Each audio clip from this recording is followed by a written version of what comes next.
राहुल गांधी वही कर रहे हैं जो इस देश का कानून उन्हें करने के लिए कहता है, लेकिन उनके इस फैसले को लेकर जो धारणा बन रही है उसका कारण है सेंस ऑफ एंटाइटलमेंट, यानी वो भावना जिसमें ऐसा सोचा जाता है कि ये नियम उक्त व्यक्ति पर लागू नहीं होते।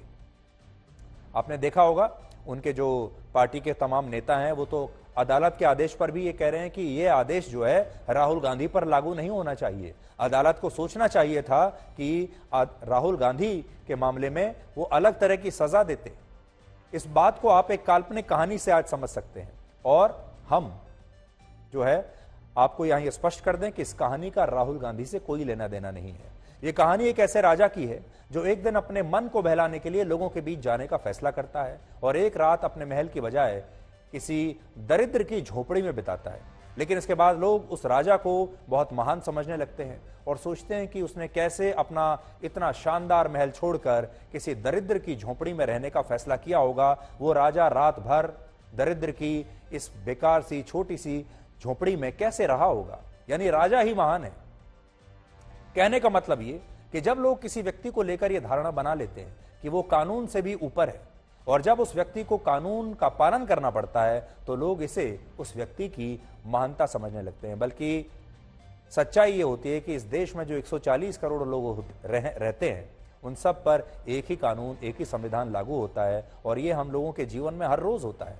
लेकिन अगर एक राजा एक दिन किसी दरिद्र की झोपड़ी में समय बिता भी लेता है या महल को छोड़कर कुछ दिन बाहर चला जाता है तो लोग इसे राजा की महानता समझने लगते हैं। यहां हम फिर से बता दें, ये काल्पनिक कहानी थी, इसका किसी से भी कोई लेना देना नहीं है। ये कहानी हमने आपको एक उदाहरण के तौर पर सुनाई ताकि आप इस मामले को अच्छी तरह से समझ सकें। सेंस ऑफ एंटाइटलमेंट क्या होता है उसे आप अच्छी तरह से समझ सकें, क्योंकि हमारे देश में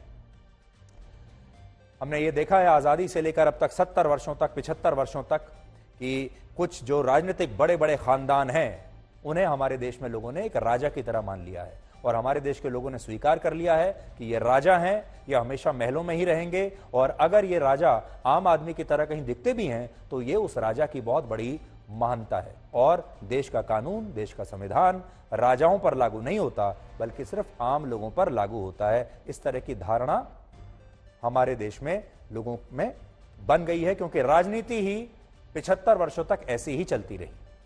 आपको याद होगा राहुल गांधी ने 25 मार्च को अपनी एक प्रेस कॉन्फ्रेंस में कहा था कि वो सावरकर नहीं बल्कि वो गांधी हैं और गांधी माफी नहीं मांगता। आपको याद होगा, हम आपको उनका वो बयान अभी थोड़ी देर में सुनाएंगे भी और वो बयान हम निकाल लेते हैं, अभी आपको सुनवाएंगे। पहले आप वो बयान सुनिए जिसमें उन्होंने खुलकर कहा था कि माफी मांगने का तो सवाल ही नहीं है, मैं गांधी हूं, मैं सावरकर नहीं हूं और गांधी माफी नहीं मांगते। देखिए उनका ये बयान पहले आप सुन लीजिए। राहुल गांधी सोचता है मेरा नाम सावरकर नहीं है, मेरा नाम गांधी है। गांधी किसी से माफी नहीं मांगता। और मैंने कहा पार्लियामेंट हाउस में कहा कि भैया मुझे बोलने दीजिए ना, एक बार तो बोलने दीजिए। 2 बार चिट्ठी लिखी, तीसरी बार मैं पर्सनली स्पीकर से जाके कहता हूं, स्पीकर सर प्लीज, आप डेमोक्रेसी के लोकतंत्र के आप प्रोटेक्टर हैं, मुझे बोलने दीजिए। मुस्कुरा आके कहते हैं भैया मैं तो नहीं कर सकता। आप नहीं कर सकते तो कौन कर सकता है? शायद मुझे जाके मोदी जी से पूछना पड़े, वो तो करने नहीं देंगे। तो वो कह रहे हैं कि मैं सावरकर नहीं, मैं गांधी हूं और गांधी माफी नहीं मांगता। राहुल गांधी के इस बयान के बाद उद्धव ठाकरे गुट के नेता नाराज हो गए और उन्होंने कहा कि वो वीर सावरकर का ऐसा अपमान बर्दाश्त नहीं करेंगे। और आपने देखा होगा इसके बाद से उद्धव ठाकरे ने और उनके नेताओं ने राहुल गांधी से और कांग्रेस से अपनी दूरियां बना ली, उनकी बैठकों में भी नहीं गए क्योंकि वो महाराष्ट्र में रहते हैं, उन्हें महाराष्ट्र की राजनीति करनी है, महाराष्ट्र में चुनाव लड़ना है और महाराष्ट्र में वीर सावरकर का बहुत सम्मान है। कोई भी मराठी व्यक्ति, वैसे तो हम ये कहेंगे कि इस देश का कोई भी व्यक्ति वीर सावरकर का अपमान बर्दाश्त नहीं करेगा, लेकिन महाराष्ट्र में तो बिल्कुल ही नहीं करेगा और इसीलिए उद्धव ठाकरे ने अपनी दूरियां बना ली। लेकिन आज इसी नाराजगी को दूर करने के लिए राहुल गांधी ने उद्धव ठाकरे के सहयोगी संजय राउत से मुलाकात की और हमें ऐसा पता चला है सूत्रों से कि राहुल गांधी उद्धव ठाकरे की नाराजगी को दूर करने के लिए अपने वीर सावरकर वाले बयान पर गलती सुधारने के लिए तैयार हो गए हैं। यानी राहुल गांधी मोदी सरनेम के बयान पर अदालत में माफी नहीं मांगते, लेकिन वो चौकीदार चोर है के बयान पर सुप्रीम कोर्ट में माफी मांग लेते हैं और सावरकर वाले बयान पर भी राजनीतिक नुकसान से बचने के लिए संजय राउत से मुलाकात भी करते हैं और बंद कमरे में अपना खेद भी जता देते हैं। बड़ी बात यह है कि इस मुद्दे पर राहुल गांधी और उद्धव ठाकरे के बीच मध्यस्थता एनसीपी के अध्यक्ष शरद पवार ने करवाई है। अब बड़ी बात देखिए क्या है। अभी हमें यह जो पता चला है वो ये कि राहुल गांधी ने वीर सावरकर को लेकर अभी तक जितने भी ट्वीट किए थे उन सबको उन्होंने डिलीट कर दिया है और संजय राउत को यह भरोसा दिलाया है कि अब वो वीर सावरकर का अपमान नहीं करेंगे।